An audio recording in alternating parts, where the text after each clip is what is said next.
Eu tive, na oportunidade de fazer a palestra que eu fiz ontem, eu falei uma frase lá que despertou numa mãe que está muito angustiada, ela não quer se identificar, um desejo de reflexão que eu faço questão de aproveitar neste programa. Ela disse assim: Padre Fábio, parabéns pela palestra que o senhor proferiu ontem no Santuário de Aparecida. Eu estava assistindo em casa e percebi que minha filha ouvia do quarto dela, quando em um determinado momento o senhor disse: nada é mais desumano que tirar de alguém sua opção de escolha. Fecha aspas. Então a minha frase é essa: nada é mais desumano que retirar de alguém a sua capacidade de escolher. Aí ela continua o texto dela agora. Eu descobri há um tempo, padre, que minha filha é homossexual. Em conversa, ela me confessou e disse que não consegue se interessar por meninos. Ela é uma menina linda, inteligente, estudiosa e muito religiosa. Eu gostaria de sua orientação quanto ao meu comportamento em relação a essa situação. Hoje de manhã, vi que ela tinha postado uma frase do Senhor e senti que ela sentiu-se apoiada naquela frase da palestra. Eu estou errado em não aceitar a sua opção, padre? É errado querer mudar e ter que achar que a opção dela é normal? Deixo o tempo passar e continuo rezando e perseverando na minha fé para que um dia isso mude? Gostaria muito que o Senhor pudesse me ajudar. Sinto como se eu não estivesse cumprindo o que Deus me determinou quando deu a minha filha para que eu cuidasse dela aqui na terra. Um grande abraço. Triste, né? Sofrimento assim, né? Primeiro, minha filha, eu gostaria de pedir que você retirasse do seu coração todo sentimento de fracasso, de achar que você possa ter alguma culpa, mesmo porque isso não modifica em nada, né? A gente precisa ter muita sabedoria para lidar com uma situação tão delicada como é a homossexualidade. Você pergunta aqui se você tem que aceitar a opção dela e compreender que isso é normal. Não. Você não tem que compreender isso como algo normal se isso fere a sua sensibilidade e aquilo que você aprendeu ao longo da sua vida. Agora, o que você precisa fazer e distinguir é que você pode até discordar da conduta sexual da sua filha. Você tem todo o direito de discordar da opção que ela fez. Mas você não pode esquecer que ela é uma filha que precisa do seu amor, que precisa do seu carinho, que precisa da sua atenção. O amor é possível mesmo quando a gente discorda. A gente precisa se livrar deste mito, não é? De que a perfeição existe no momento em que nós amamos. Não. Muitas vezes o outro vai fazer tudo errado e mesmo assim eu continuo amando. Eu rejeito a atitude, eu rejeito o comportamento, mas não rejeito a pessoa. Eu sei que é um limiar muito estreito e difícil, mas é isso que a igreja faz. A igreja prega isso. Ela não rejeita o ser humano, ela rejeita o pecado. Ah, padre, mas essa conversa é fiada. Não é não. Porque se você vai viver isso na prática, você vai ver que haverá desafios. Mas você pode ter certeza que se você souber contornar e administrar esses desafios, você vai conseguir estabelecer uma relação saudável com a sua filha. E a minha frase, no momento em que eu dizia, em que eu a proferi, eu estava falando que a cultura dos dias de hoje, ela tem idiotizado muito a juventude. Nós estamos vivendo numa época, num tempo em que a diversão que é oferecida à juventude é absolutamente desfavorável ao crescimento dessa juventude. A produção cultural que é muitas vezes feita em torno da juventude considera que o jovem é um idiota. que ele está... que quanto mais idiota ele estiver, menor para essa produção de cultura, sei lá, se a gente pode chamar mais de cultura. Quando você tem um aliciamento desse jovem para que ele esteja muito cedo viciado no álcool, no cigarro, na maconha, na cocaína, o aliciamento que a sociedade faz para que o jovem comece a viver uma sexualidade muito precoce, através da televisão, através dos jornais, das novelas, das revistas, de muitas coisas que nós vemos acontecer, que estão presentes dentro do processo cultural, dessa construção da sociedade e daquilo que é oferecido à juventude. E eu dizia que muitos desses jovens não estão conscientes do que está acontecendo com eles. E quando você não está consciente, você está privado da capacidade de escolher. O ser humano que é viciado, ele já está privado do direito de escolher, de ter uma vontade forte, firme, que seja capaz de orientar a melhor escolha.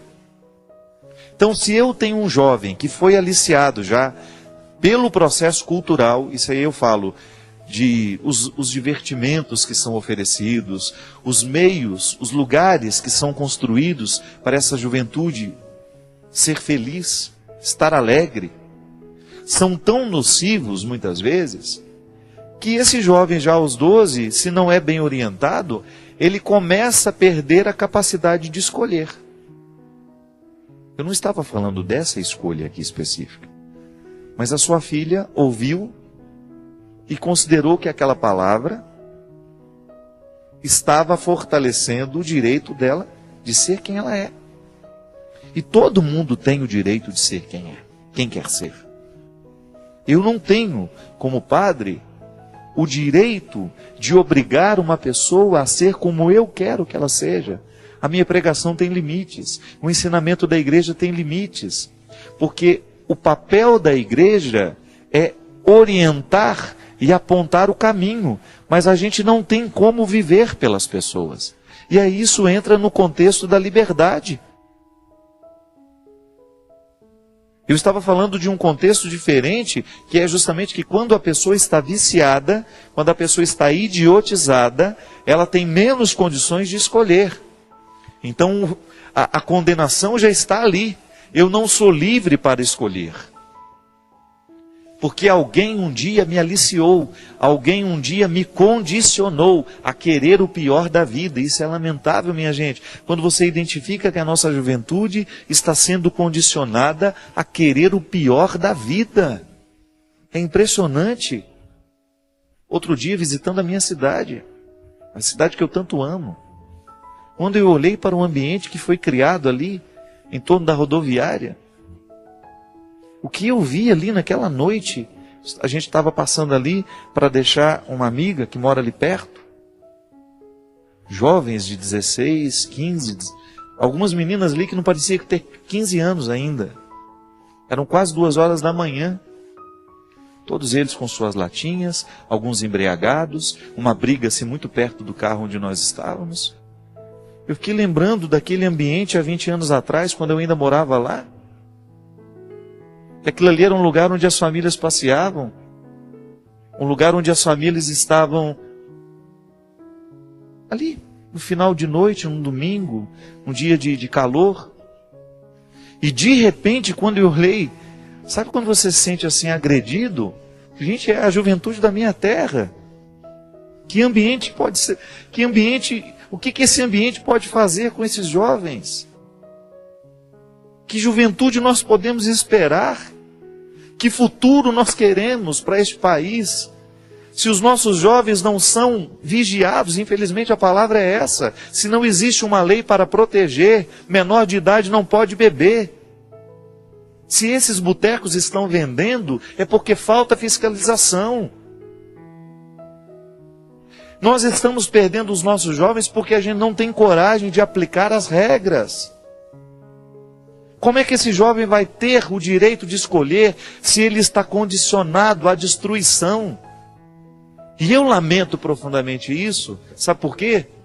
Porque graças a Deus eu tive a oportunidade de ser salvo no momento em que eu estava para ser perdido do mesmo jeito.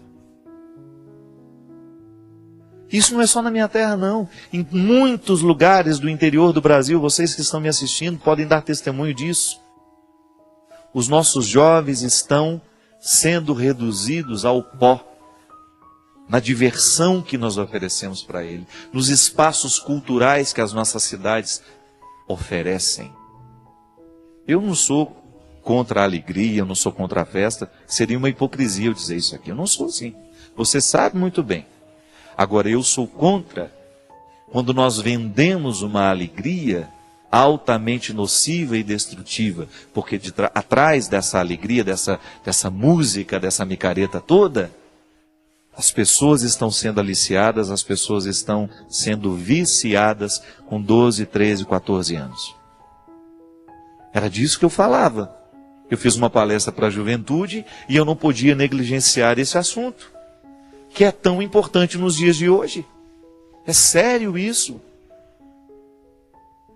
Hoje as nossas autoridades precisam fazer alguma coisa para salvar os nossos jovens. Essa moçada está se perdendo sem ter a oportunidade de decidir. Uma coisa é um adulto que tem o direito de escolher o que vai fazer da vida. Tudo bem, você já cresceu, sabe muito bem dos malefícios da droga, sabe muito bem as consequências do crack, da cocaína. Agora, uma criança que ainda não está madura o suficiente para fazer essa escolha, ter livre acesso a ambientes onde essa perdição é oferecida como se isso fosse um divertimento. Que divertimento é esse que gera tanta lágrima no futuro? Que divertimento é esse que vai comprometer a felicidade e até o sossego das famílias que moram ali? Será que não está na hora da gente repensar as nossas posturas, o que a gente oferece à nossa juventude, para que esse sofrimento seja evitado? Está na hora de nós buscarmos uma reviravolta cultural neste país. Nós precisamos estudar, essa juventude precisa ler, essa juventude precisa ter cultura, essa juventude precisa ter boa música, essa juventude precisa ter o direito de escutar o que é bom, o que faz bem ao coração, de ter acesso aos meios culturais que verdadeiramente possa forjar, fazer nascer um caráter. Um ser humano que tenha condições de dar conta da vida. Agora, aos 17 anos, já viciado num monte de coisa, porque é o que a cidade oferece, é o que a gente permite que aconteça debaixo dos nossos olhos. Não posso acreditar, minha gente. Onde estão as autoridades para cuidar dos nossos filhos, para cuidar dos nossos jovens, no momento que eles saem de casa? Porque dentro da minha casa, quem manda é você. Dentro da minha casa, quem manda sou eu. Dentro da sua casa, quem manda é você. Esse policiamento, quem tem que fazer é você. O que seu filho faz, o que o seu filho come, o que o seu filho bebe, o que o seu filho fuma, o que o seu filho vê na internet, isso é administração particular. Agora, no momento que ele sai de casa, que você não tem mais a capacidade, a possibilidade de olhar por onde ele anda e de ver o que ele faz, nós precisamos contar com autoridades públicas. Nós pagamos impostos para isso.